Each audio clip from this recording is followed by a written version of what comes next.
Ladies and gentlemen, we are back. We are so back. Sport November is upon us.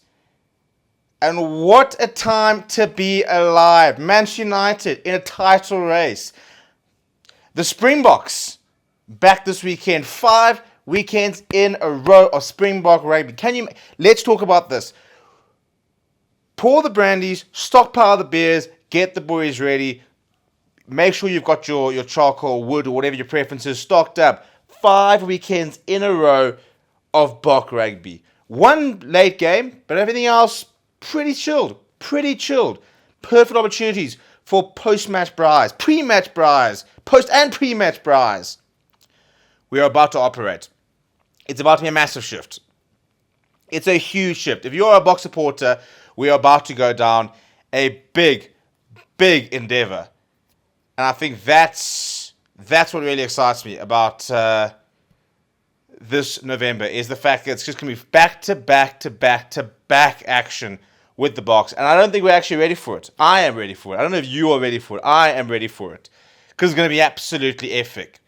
We have got Proteas playing Pakistan. We've got a test tour to India coming up. The Lions, 2 from 2, beating Ulster this weekend, getting their URC back on track. Ferrari, we're not going to go there. But shout out to Ollie Behrman and McLaren falling apart. What an F1 season we might actually end up having in the end. And big news as well, Live Golf tickets back on the market, back being sold out. If you have not got your tickets, we'll talk about it a bit later, you're in a bit of trouble. But what a time to be a sports fan. And we'll start with the Proteas, who basically did not rock up for the first test in Pakistan and got absolutely annihilated. I mean, Pakistan were basically batting on the N1 and scoring runs for fun, whilst we were batting on, I don't know, some sort of snake pit from day 5, the deep hole, the trenches of a Kolkata, the likes of that. We made that pitch look very, very difficult. However, we then bring back a couple of key players, Keshav Maharaj being one of them, and goodness me, did we not rock up in that second test and do the business. 1-1 in Pakistan is a phenomenal result. It really is. Obviously, we would have liked to have won the test series, but 1-1 in Pakistan with a group of players who, some of them had never even played in Pakistan, certainly hadn't played test cricket there, was a massive result. Now we go into the white ball series, basically taking, I think it's Donovan Ferreira's captaining the T20 series. That should tell you everything you need to know about the kind of T20 squad we have taken over there. But I got to back Coach Shooks. Man knows what he's doing.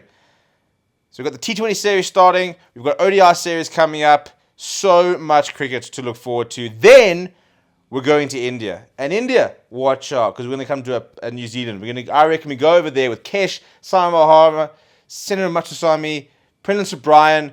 We just take the spin duos and we just dust India. 6 love. If you go and beat India in India, that's part of completing Test cricket as a team. WTC champions for good reason. India is up next. And then, just imagine, after a 5-test block of Bok rugby, we then basically get a few weeks off to recover, and then the SA20 is going to carry us through the entire December, January period. Through to the end of January.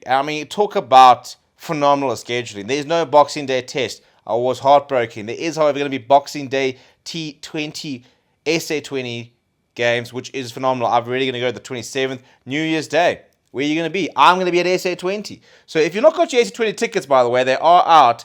I'm busy scoping out which games to go, how many games I can kind of fit in, and absolutely buzzing to see what it's going to look like. So, if you haven't got your tickets there, get your tickets ready. My boys, Joburg Super Kings, I'll tell you, it's becoming tough to really keep backing the lads after 3 years of no silverware. But you got to stay loyal. Still need to get a shirt, still need to get the lads in on board.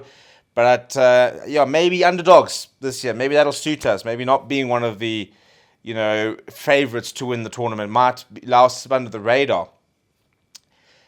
But speaking of favorites, the Boks, number 1 team in the world. Japan, France, Italy, Ireland, Wales. That is what awaits us. And what a month it's going to be. We literally start Movember, with a Bok game, and we finish with the last Bok game on the 28th of November, which means that every 7 days in November, we have a Bok game. That is what that means. It is phenomenal. There is no 7-day full period in November where there isn't a Springbok match. I mean, that is absolutely sensational. Rassie, for me, he's got to have a plan. We've got to go this weekend, Eddie Jones, dispatch. Next weekend, the grudge match against France. Haven't faced them since knocking them out of their own World Cup back in 2023. And then we got to go to Italy, and then the big one for me. I think I would rather lose to France than beat Ireland. I've decided we've lost to Ireland too many times in the last decade. They have been our bogey team. We didn't get to beat them 2-0. There's still talk about the fact that, if they had beaten New Zealand in the World Cup, they would have won the World Cup. Well, they didn't, and you didn't, and therefore unlucks. But it is a grudge match. So the Boks, we've got to do a job in Dublin. You go and beat Ireland in Dublin. You put that rivalry to bed for the time being. And that's what we got to do. If we go 5 for 5, I think last year we spent, like R1 billion between like Christmas and New Year's in the country on booze. We go and beat those two. You go 5 in a row in November, followed by S20 in December, with a little India Test victory. And I tell you what, we might have to shut down the country for a national week of K December, because it's going to be that big. Absolutely frothing though. I mean, I'm still buzzing about rugby because the Lions responded, learned how to play a bit of rugby, beat the Scarlets, beat Ulster, up that URC table, looking a little bit better after a dreadful tour where if we just beaten Zebra, which we should have, we'd actually be sitting in a really, really good position. But the Lions did say their goal is to win all their home games, because if they win all their home games, that should be enough for them to qualify for playoffs. Now, you got to try and find a couple of away wins here and there. And I think I obviously massively missed the boat with Zebra. And I think that by the time we meet Leinster, it won't be the Leinster that we've seen the last few weeks. But it's a bold tactic. We'll have to wait and see. Speaking of bold tactics, right now, ladies and gentlemen, Manchester United sit higher on the league table than Liverpool. Ruben Amorim, what are you doing to us? The emotional turmoil of the last 2 weeks has aged me significantly. Beating Liverpool, winning over the weekend. Now rumours, are we in a title race? We're obviously not. In fact, we are in a title race. Back to title race. Arsenal going to buckle when it gets to the Champions League latter stages. We've got nothing to worry about. We've got to play once every 7 days. The next time we don't play on a weekend is in December. The next time we don't play a league game is in January when we play FA Cup. We have got less than 30 games left for the rest of our season. I think we played close on 60. In fact, we might even played more than 60 last season. The schedule suits United to a T. And are we starting to gel? I don't think Liverpool are playing particularly well, but that's one thing. You got to still beat them. It's a bizarre table. Sunderland, who would have thought? But could United dare to dream of a top 4 finish this season? Let's talk not a title race, the likes of that. We're not in a title race, but top 4, which we thought a month ago was nowhere even in the question. All of a sudden, that has to be the standard. That has to be the expectation that we get to top 4. Ruben Amorim has to get top 4 for me to stay in that job. From where we are now, from where we are at the beginning of the season, no. From where we are right now, with the fact that we're already out of the League Cup, there is no European football, we have to get top 4. We finished 3rd or 4th this season, he can stay. We finally had a good transfer window. Le Mans looking proper in goals. We've got Cunha and Buemo, probably the 2 best signings we've had in the last 10 years. Genuinely. Maybe you throw like a Zlatan, for example. Obviously, Bruno was a phenomenal signing. But in terms of players who have just transformed a team who look like they're going to hit massive thresholds and look so at home United, those 2 have been top draw. And it makes me excited. I'm once again excited to watch United games. And that hasn't happened in a long, long time. Less excited to watch the Formula One, where Ferrari continue to be absolutely nowhere. Lewis Hamilton getting penalties for going off the track and rejoining, which is fine. He might have gained, let's be very, very, very generous, 2 to 3 seconds. Decides not to give the the place back. Gets a 10-second penalty. The FIA continue to be an absolute joke. As do McLaren, who was so intent on winning the constructors that they've actually just decided whatever happens with the drivers. Oscar Piastri not being able to get past Ollie Behrman. I mean, what a drive from Behrman. That is our future Ferrari GOAT. But I tell you what, this Formula One championship could suddenly become very, very interesting. And I'm here for it. I would actually love to see Max Verstappen come from behind and take that championship. To think that he might win it ahead of Lando Norris and Oscar Piastri is actually childish. But it could happen. It could very well happen. And I'm so in for it. And then last, but certainly not least, have you got your Live Golf tickets? Because if you haven't, you're actually probably too late. Or you're going to have to spend the big bucks for hospitality. One day, when I'm grown up. Live Golf is in March. The general tickets have come out. We had the pre-sale, the full weekend passes. Now, we've got individual day passes. And they are selling like absolute hotcakes. Stay in City is going to be absolutely packed in March.